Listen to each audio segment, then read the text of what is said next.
A Karen poured water on me to make me move, but I refused to give up my seat. It was just another afternoon on the bus, but I should have known it was going to be one of those days. The sun was setting, the bus was crowded, and there were barely any seats left. I had snagged the last empty one, a spot near the window, and I was settling in for the ride home, grateful for the brief moment of peace. Little did I know, my peaceful ride was about to be interrupted by the queen of entitled behavior. She boarded the bus a few stops later, an older woman, perfectly coiffed, with a look of entitlement that could make anyone's blood boil.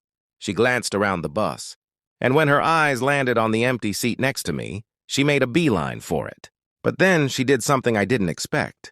She stopped in front of me and gave me a long, icy stare. "Excuse me, young lady," she said, her voice dripping with condescension.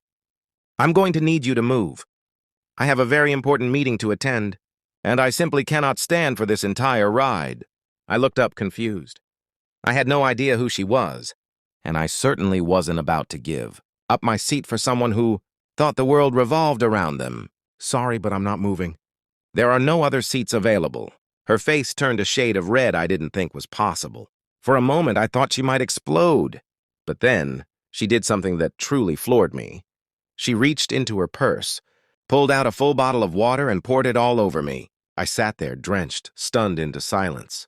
The woman stared at me as if daring me to say something. But instead of getting angry or upset, I just wiped the water from my face and looked her square in the eyes. "No," I said, my voice calm.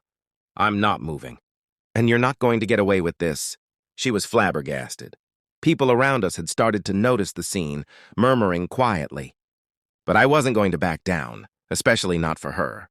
The bus driver had noticed the commotion and called the authorities, who arrived a few minutes later.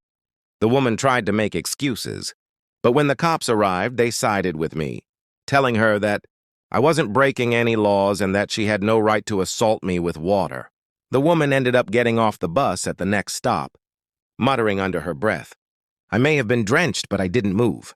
I kept my seat, and the rest of the ride was blissfully quiet, with a small sense of victory simmering inside me. Sometimes, standing your ground is the most powerful thing you can do.